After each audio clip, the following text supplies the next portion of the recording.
Hey, everybody, what's up? Welcome to KT Confidential. This is episode 174. Today, we did things a little bit differently. We had a very important team discussion on the current state of the real estate market, and we thought it would be valuable to bring that message to the public and let you know what's going on so you can have the inside scoop on exactly what's happening. Because by the time the media tells you about it, the market has changed.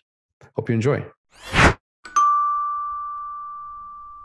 Let's get right into today's discussion and today's topic. And thanks for taking the time to have this discussion. Adrian and I have been chatting over the last couple of days about changes in the market. And we're going to talk specifically on the Milton market. It applies to Halton region, Peel region, Wellington region, Niagara region, all of the areas that we trade in on a regular basis. How many of you just raise of hand or make a quick comment? How many of you are recognizing over the last few days that there have been changes in the market? Yeah, everybody? Yeah.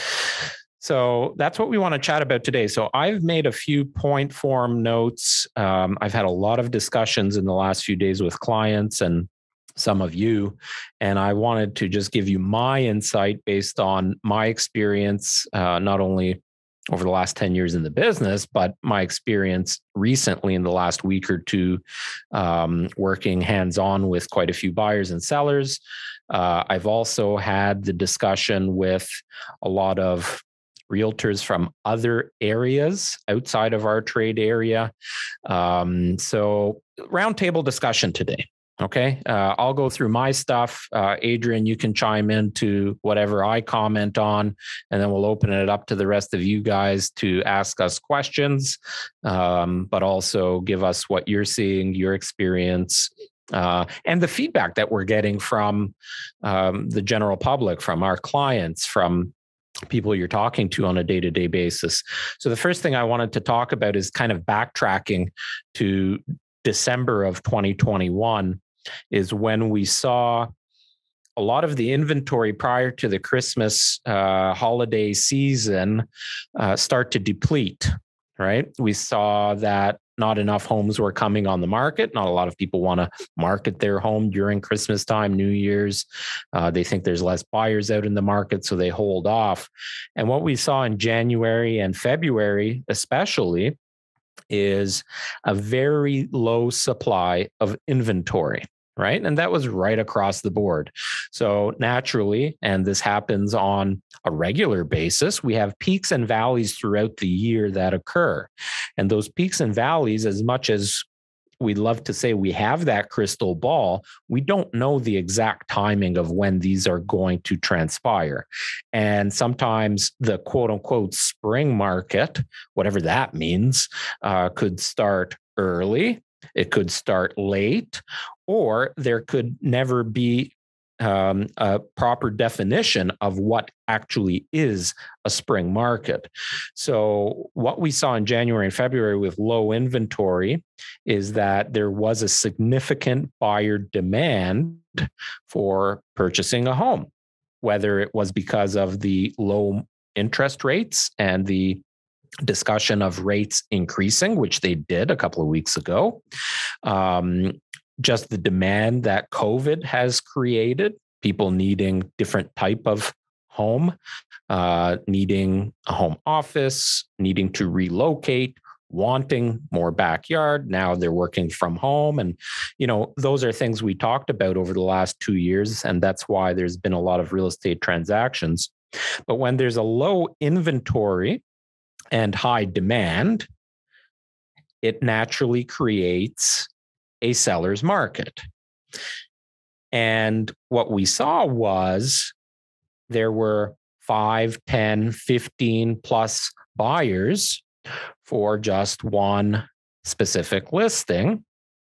And those buyers were, I'll use a trending term, they had FOMO, fear of missing out. right? So if that home sold, there wasn't another home just like it, or there wasn't another home that was guaranteed to come on the market in the next week. And these buyers are then saying, okay, well, I don't want to lose out on this home. I'm going to up my offer. And it created what we know as a multiple offer situation and what the market potentially knows as a bidding war. And the bidding war had people just outbidding each other to ridiculous levels. So we saw the prices of homes starting to escalate. Now, when there's a low supply and high demand and prices are getting outbid and the prices are climbing, what happened was sellers and realtors got together and said, all right, this home is worth, and we'll use round numbers today, $1 million. Let us strategically price it at $850,000. Why? A little bit of a smoke and mirror show, isn't it? So you get buyers coming in seeing, wow, this is a nice house. They're only asking $850,000. Maybe we can get it for $950,000. The last one sold for $1 million. So even if we get it for $1 million, that's a deal. So you have multiple buyers now with the same mindset, and they're all putting offers in. While there's 7 other people competing, and I have a fear of missing out.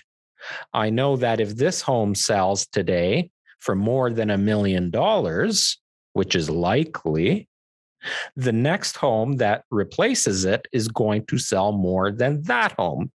And there's that natural progression of the price just escalating.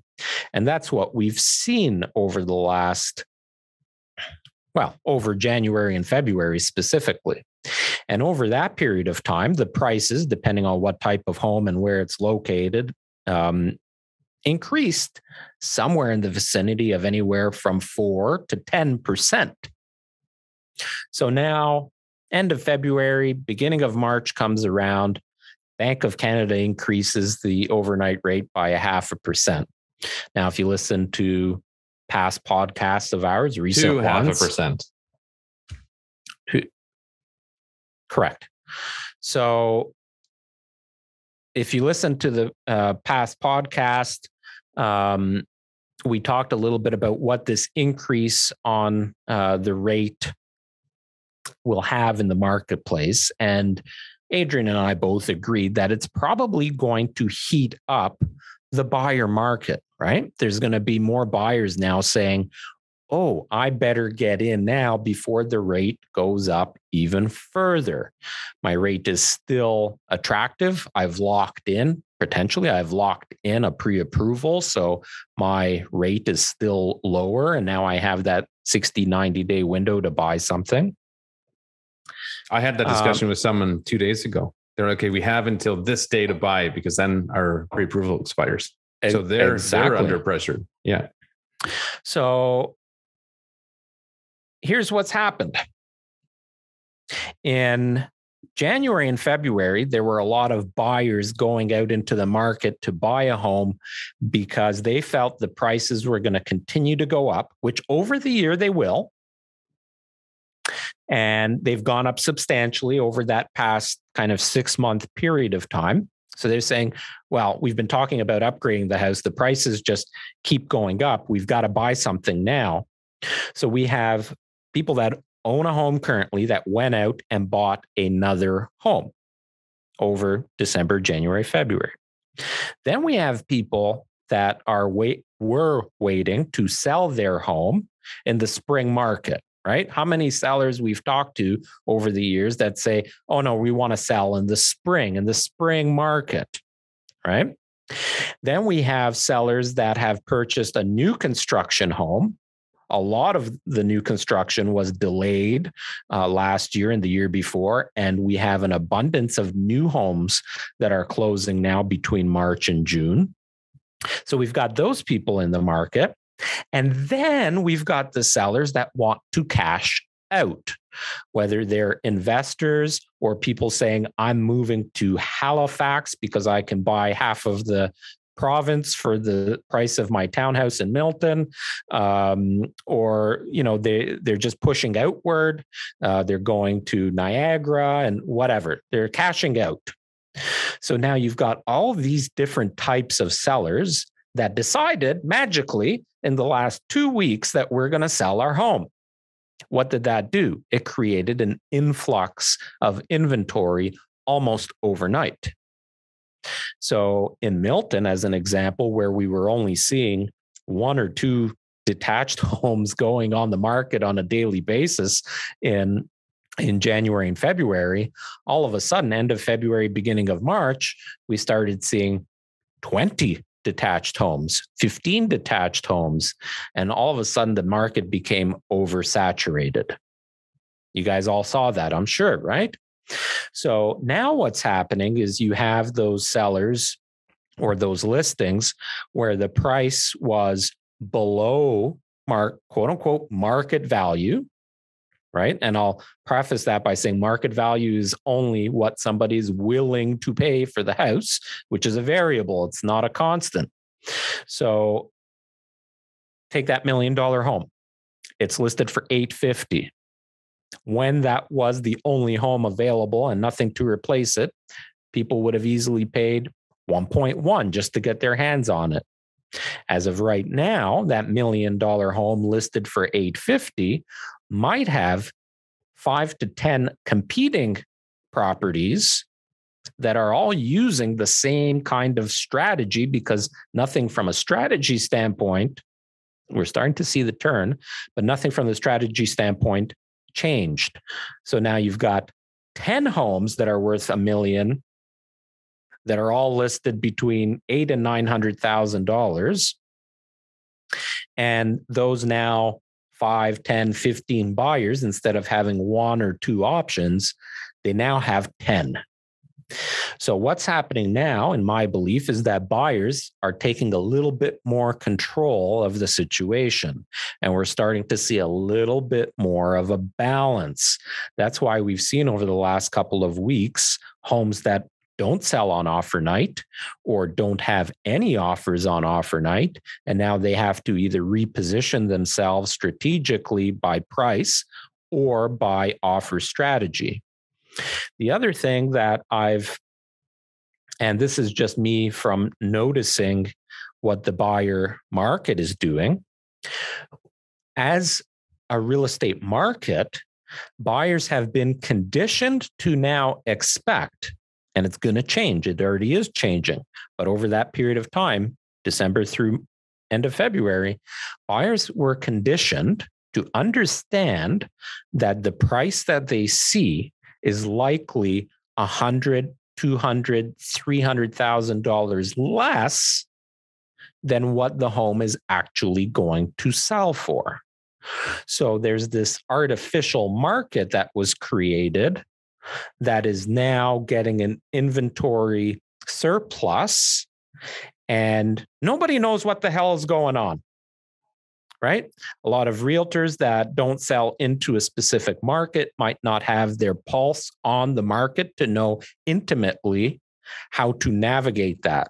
And that's why we're talking about it today as a roundtable. So we share ideas and thoughts, and we're able to educate our audience and educate our clients accordingly. So that is my quick synopsis of why we're having this discussion and what I've seen over the last 3 months. Adrian, if you want to elaborate and give us your insight, I'd greatly appreciate, because I'm always looking forward to your insight. Are you? Chris, if you grew a funky goatee, you'd look like Tony Stark with those glasses on. Oh, thank you. I might be old. Who's Tony Stark? Tony Stark is the character played by Robert Downey Jr. Iron Man. Iron Man. I'm getting so excited being in the presence of a celebrity lookalike. So first of all, I think these conversations are really important because we spend thousands of dollars and effortless, endless hours preparing our listings for sale. to make them look fantastic. But if we don't have the strategy of offers and price point hammered down properly, we're not going to be getting in front of the right audience to attract them to the house that we've invested so much time and money into getting ready. And I don't know about the rest of you, but for me, pricing and offer strategy, strategizing is probably the most stressful part of the process, because it's like there's so many scenarios, so many options, and it can have a profound impact on the end results of the sale.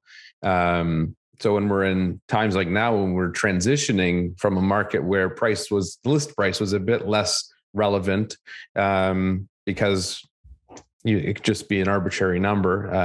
Everyone would just line up at the door, versus now where it is very important, because if you decide, maybe not so much today, but for sure, like a week ago, I think, or even 2 weeks ago in that range, if you had have priced the house perfectly in and around market value, a large portion of the audience that would consider to buy the type of home may not even see it, because they're looking, like Ariel is saying, they're looking at homes that are priced $200,000, $400,000 under where they expect to end up. So if they have a search set up accordingly, your home doesn't even appear to them, or they see it and they're like, oh, they're expecting 2-3 over that. They're crazy, right? They may not even realize you're not holding offers. So those decisions can be detrimental to the sale.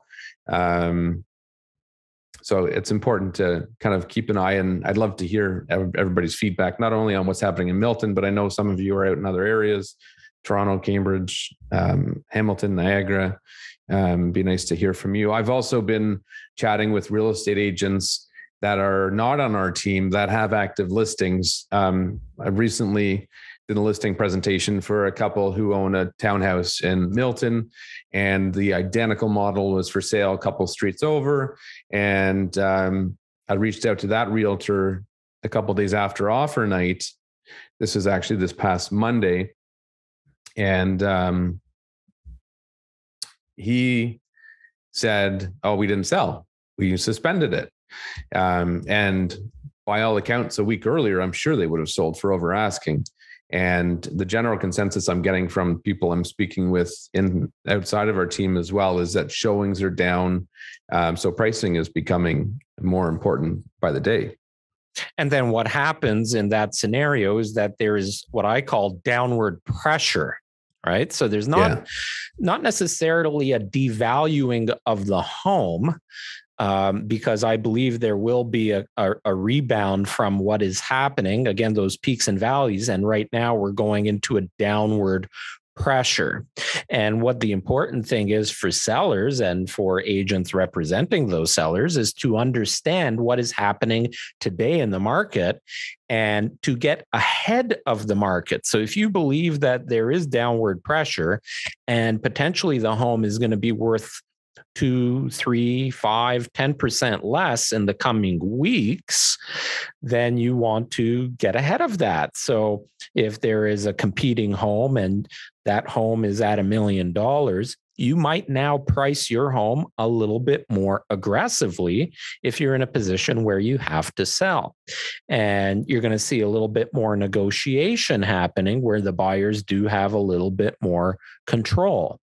I think the important thing to at least think about is that strategy now could potentially be changing, and still a lot of people trying to figure it out, right? Like there's a lot of agents that are listing their properties with an offer night, still listing it below asking price.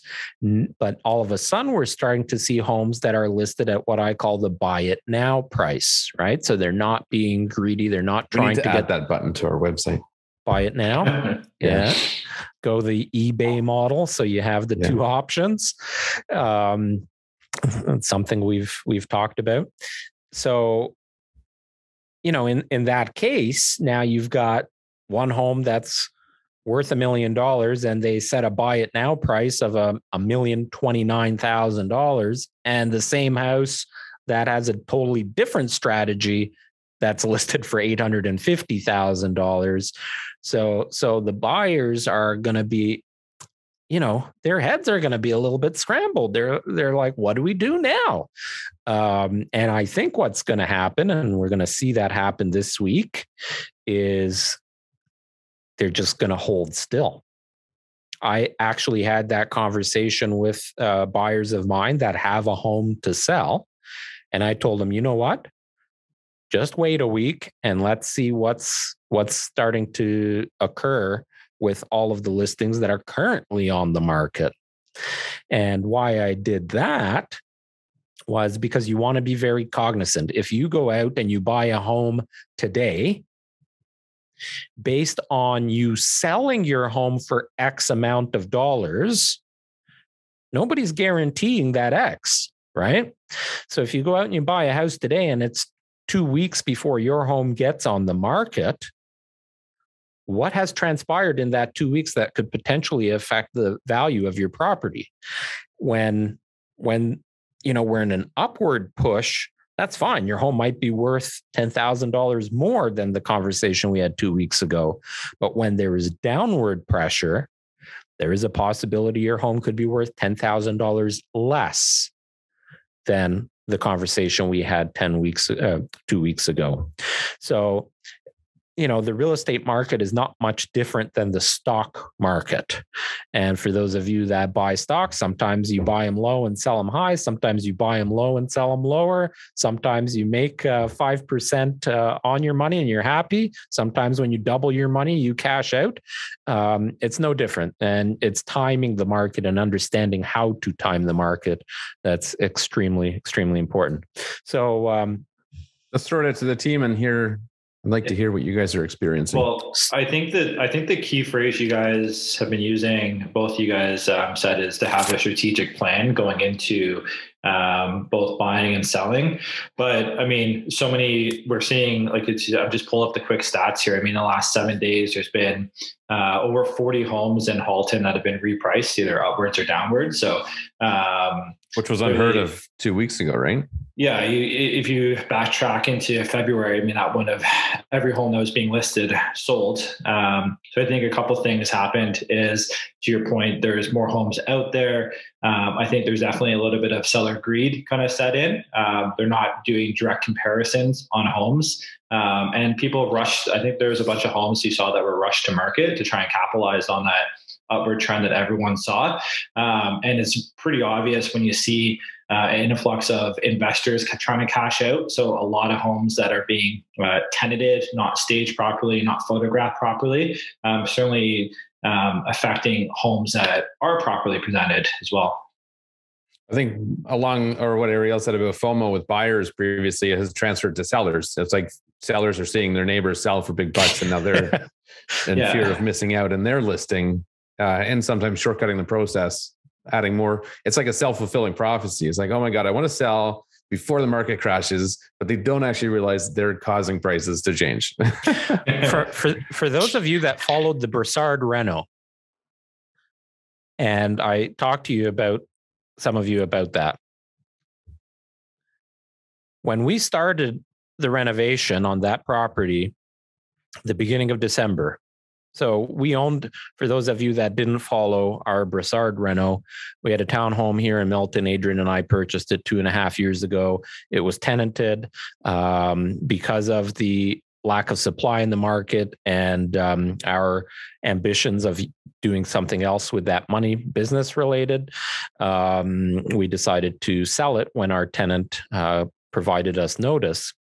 That was at the beginning of December. Beginning of December to end of January, the value of the property had increased, in our opinion, by, I would say, about 15% or so, Adrian, at least. Yeah. And we sold the property for about 10% over our expectation from when we started staging the property.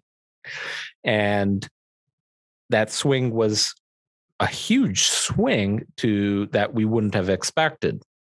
Now, that was almost a month ago that we sold the property.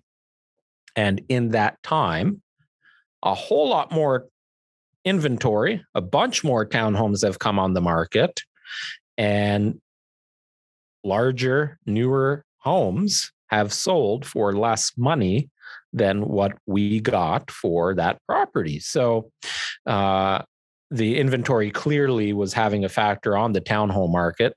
And when we did our analysis, there were two freehold townhomes available in all of Milton.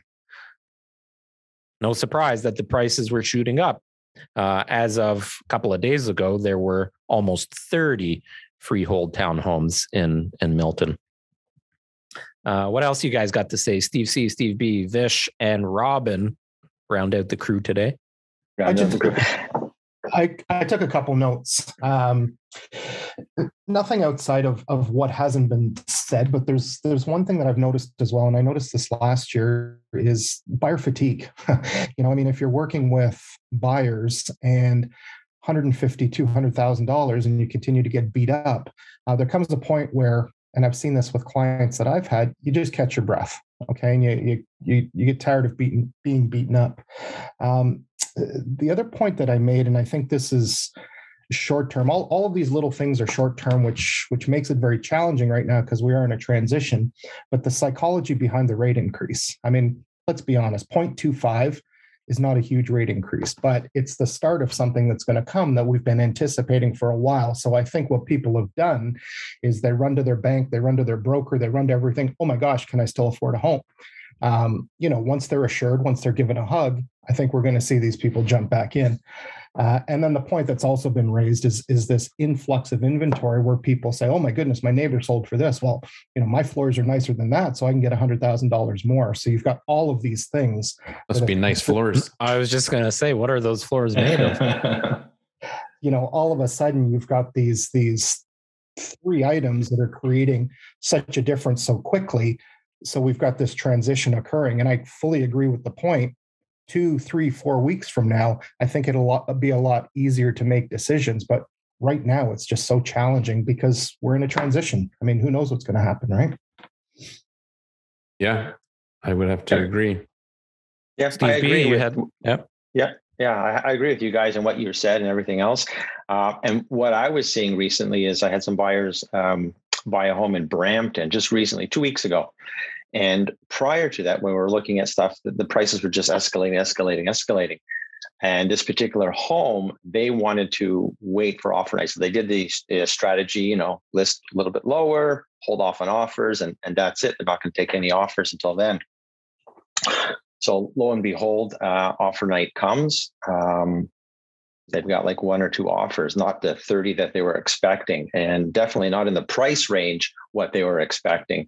Kudos to my buyers. They held firm and they got the house lower than what 2 previous homes sold for, like a week to 2 weeks before. They sold for more. It was incredible. So I'm definitely starting to see a change for sure. Absolutely. I think that market value in the homes hasn't changed that much, but the almost panic buying or overbidding has certainly cooled on homes, and you can't rely on that 30 offers, and the homes have to be presented. Homes are going to sell before they're worth, but the nicer homes are always going to sell for more money. Yeah.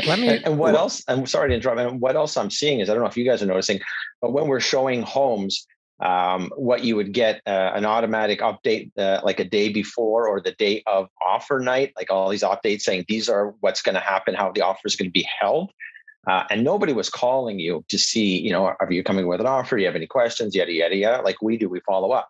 But nobody was calling. Just recently, now that they're not getting offers on offer night, I'm getting these phone calls from these listing agents saying, you have any questions? Did your clients like the property? Anything. I wasn't getting that before because before everything was just going in multiple offers. Little more salesmanship involved, huh? Oh, absolutely. Right. So let me just say this. I want to just put a little ease to everybody's mind, you guys and whoever is listening or watching. First of all, the overall forecast for this year is still that homes are going to increase in price year over year. So once we compare December of 21 to December of 22, you will see that the value of properties increased. You look at today, we're mid-March. If we look at the price today, even though there is that downward pressure, and like Steve Bruman commented that they purchased a home below what the previous two comparable homes sold for. If you compare what your clients paid today, or whenever it was last week, to the price that property would have sold in December, the price is still higher, right? Mm-hmm. Yeah. So it's not like, you're losing everything here. You could have bought a home in December and sold it this month and still profited. Mm-hmm. Now, I think what's going to happen is buyers are going to get smart. They are going to get stubborn, and they are going to negotiate a bit more. So just as your clients did, Bruman. And that is going to prevent or halt some decisions from sellers. Sellers are now going to say, you know what? There's a little bit of a weird thing happening in the market. Did you see that home that sold down the street? It sold below asking price, or it didn't sell and then they relisted it. Maybe now is not a good time for us to sell. Let's wait.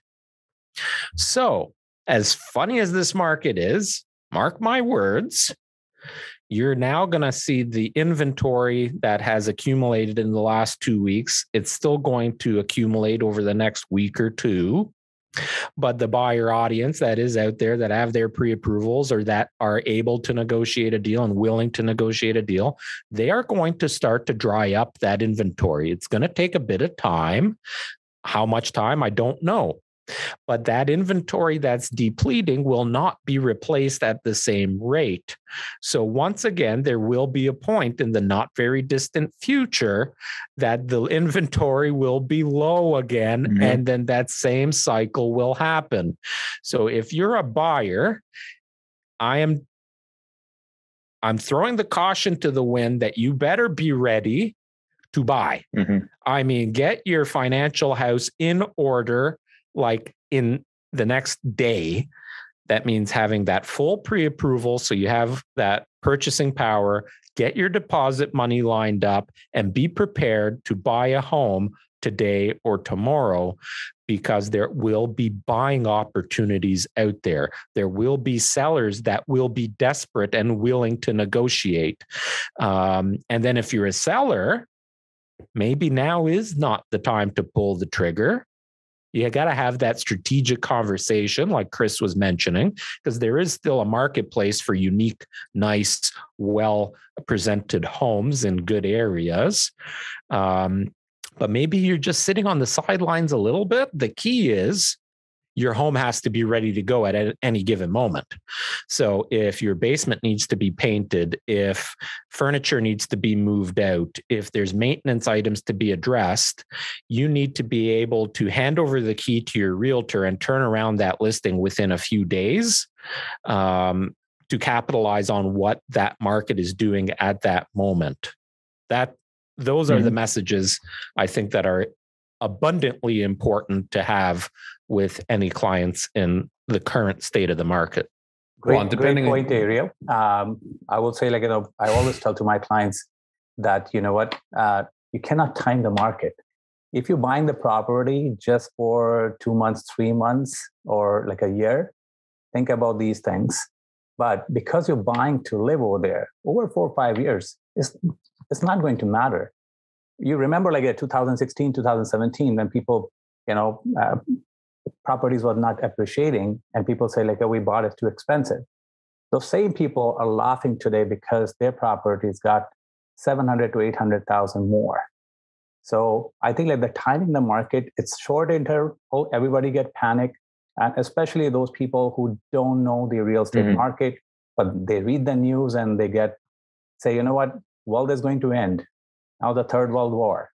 So I will say, like what you pointed out there, the transition is going to happen. People take time to adjust. For buyers, if you're ready right now, this is a great opportunity. And if you're a seller, depending upon your situation, if you can hold on, that's great. But if not, this is time to sell. Well, and we see a shift every year at this time. Yep. It's just sometimes it's a little bit earlier. Sometimes it's a little bit later. This year it was earlier.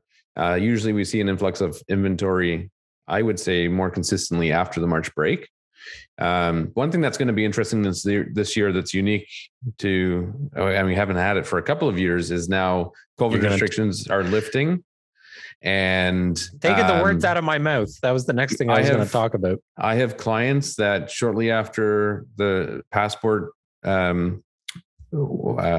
requirement was lifted, they started booking trips. And we're going to see that a lot of people are going to be away this summer, which is going to cause a huge lack of inventory. And then we'll probably see a surge as everybody kind of gets back to normal at the end of the summer season. Oh, well, and I also think people's purchasing power is going to change based on their spending habits this year, right? Like if all of a sudden you're taking a vacation with your family of 4, okay?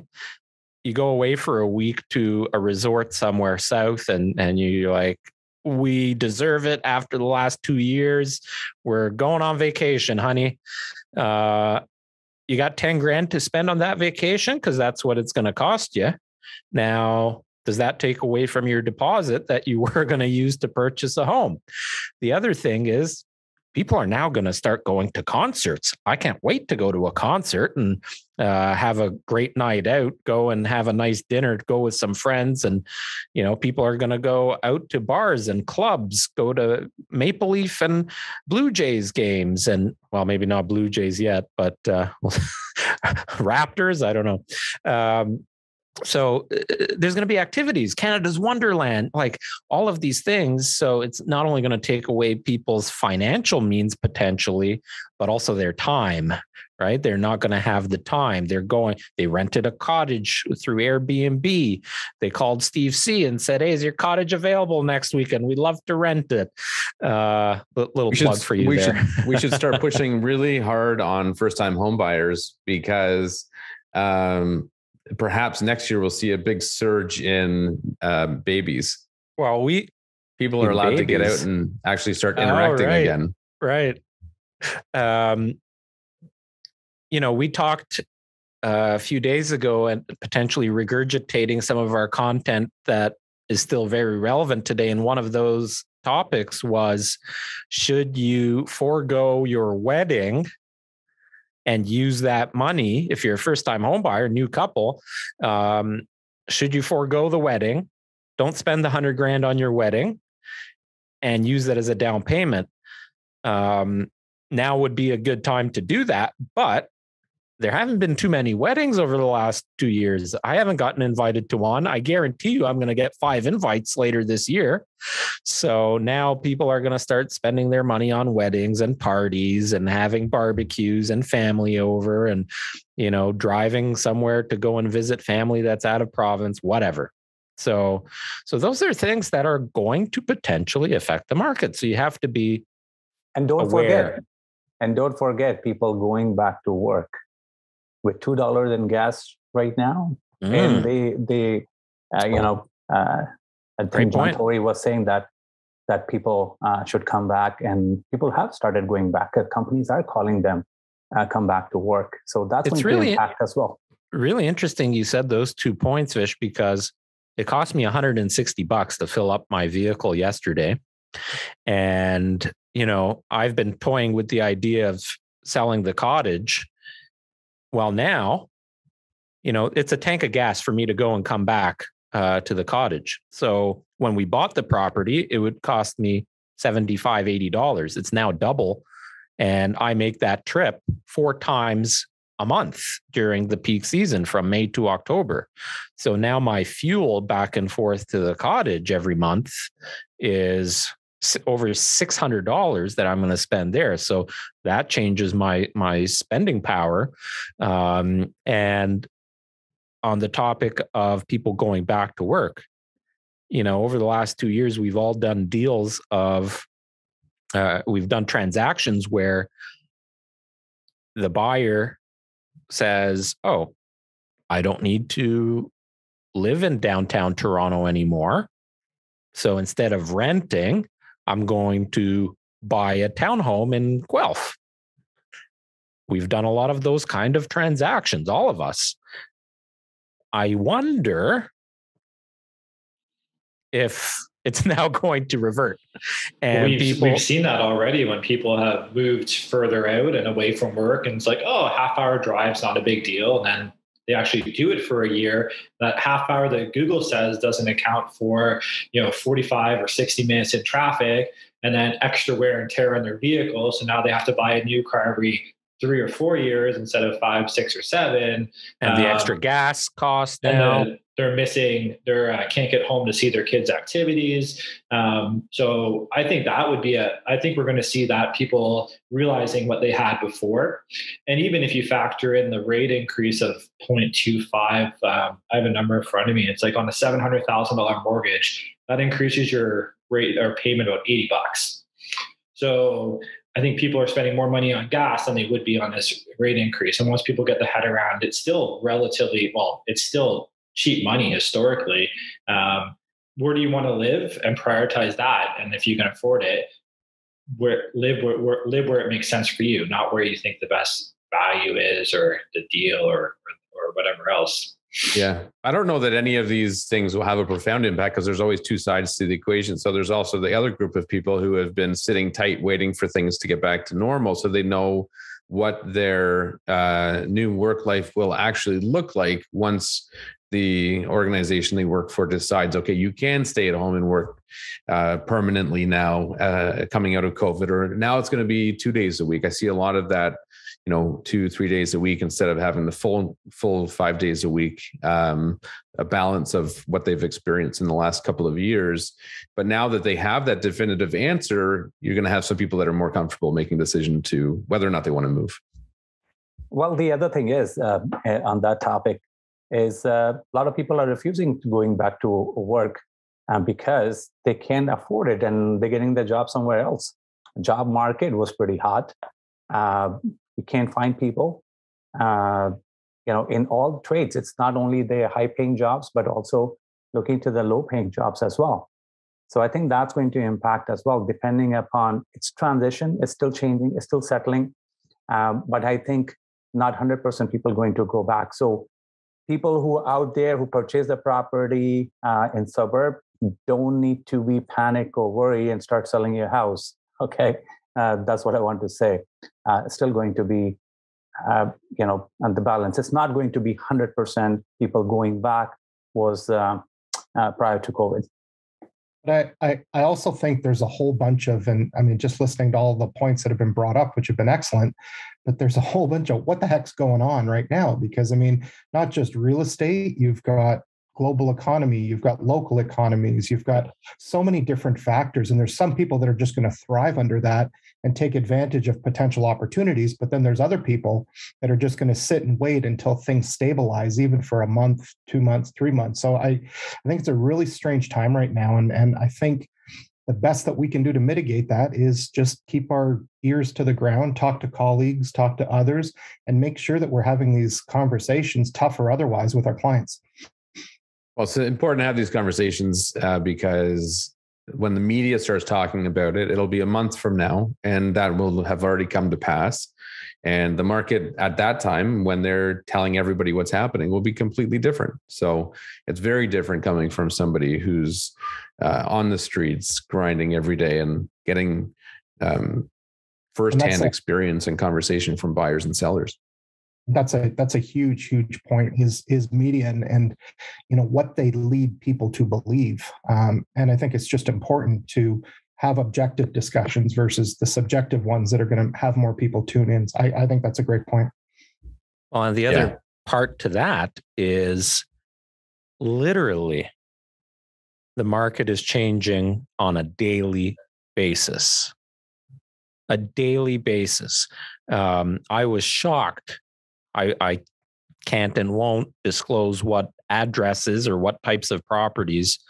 But in the last 24 hours, I was shocked to see that there were a couple of homes that I thought for sure would sell that did not.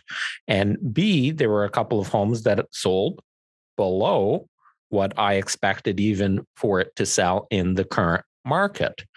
And that actually, could flip tomorrow. You could have something that surprises you and says, wow, they got more than I expected. So the market is actually changing so fast that the advice that you got a week ago is no longer relevant. Mm-hmm. Oh shit, this podcast is already outdated. This whole conversation was a waste. Yeah, if you're listening to this in September, you might want to call us to get an update. The other thing is everybody's situation is different. We always rate because it's happening globally, happening all over GTA, but it turned out in the Milton might be different than Oakville, right? Because, different kind of people are there, different kind of houses are there, different kind of neighborhoods are there. And that's what's going to make a difference too. So to my opinion, when seller or buyer asks me that question, I always say that depending upon your financial situation, if you can hold on to that property and you can survive by paying, that's okay. You can hold on that property. But if you need it, don't wait. Then you have to sell because things not going to change that much. Well, interesting you should say that, because I wonder if we're going to see sellers in Halton, Peel, the areas again that we spoke of, that sell in fear of missing out, that there is downward pressure and they fear that the prices are going to come down. Let's cash out while we still can and move to somewhere that is much cheaper. So, we're big fans of the Huntsville area as an example. I wonder if areas like that start to see an influx again of GTA buyers that are just in fear of the prices continuing to go down, and then end up buying in other areas. So it's interesting to watch over the coming weeks as to what the cheaper locations might be seeing, because maybe they start heating up their markets because of what's happening in the bigger towns, bigger cities. So, well, back in 2017, the one experience I had that I would advise against is I had clients who insisted on selling to pull out of the market completely because they figured they were at the peak and they wanted to sell and cash in, buy back in when it was the right time. They missed the opportunity to buy back in. They've been renting for 5 years and prices have more than doubled. So I would say if people are contemplating that in fear of missing out on the high prices, don't take your foot out of the market completely. Even if although I'm not a huge fan of pre-construction, that's one option. Buy a pre-construction condo just to keep your foot in the market, or buy a small townhouse or something outside of your market that you can rent out. Just have your foot in the market in case, because you never know where the market's going to go. In the long term, I'd say it's unquestionably going to go up. It's just a matter of when. Well, I think everyone in the moment, very few people in the moment, I think back of every house I purchase and personally and clients, everyone thinks it's a ton of money in the moment, or it's natural having that, a little bit of buyer's regret, or, that second thought when you're spending $500,000, $1 million, or $2 million. Fast forward 2-3 years later, everyone's like, wow. They don't talk about how much money they spent on the house. They talk about what a great deal it is and how much money they've made on the property. That hasn't changed in. If not, really. I wish I got something a bit bigger, right? Well, that's just it. Everyone always wants to spend more money. In retrospect, I would have bought two, everyone always says, right? The Canadian real estate market always gives you the coulda, shoulda, woulda, right? It doesn't matter what location you're in. On that note, thanks for everybody's insight today. Really appreciate you sitting in. Hopefully you got some little tidbits of information, and If you have anything you want to chat about, always feel free to reach out, and we'll wrap this up for today, unless anybody else, Adrian or anybody else, has anything else you want to add in last minute. Thanks for everyone's insight. Appreciate it. All right. Thanks, guys. You have a great day, and we'll see you later. Thank you. Yeah. Have a wonderful day. Nice seeing you guys. Bye, everyone. Take care, guys. Bye. Be good. All right. Well, there you go. Thanks for watching or listening episode 174 of KT Confidential, the real estate podcast. Hope you enjoyed our comments on the changes in the market. If you have any questions or comments, shoot us a message. Let us know. Let us know what you think. Let us know what you feel. Lots of questions probably going to occur in your buyers and sellers' minds that are kind of clouded with all this information. So we're happy to answer any questions. If you were listening to this podcast, you can watch at ktconfidential.ca. It'll take you right to the playlist so you can watch all 174 episodes. And if you were watching, you can listen to anywhere you stream your podcast. That's it for this week. I thought you were just recording an outro, not a whole nother podcast. You want me to? No, I like it. You want me to do a quick one? No, I liked it. I just thought I would. Well, why the fuck did you interrupt me then? Thanks for listening. Bye.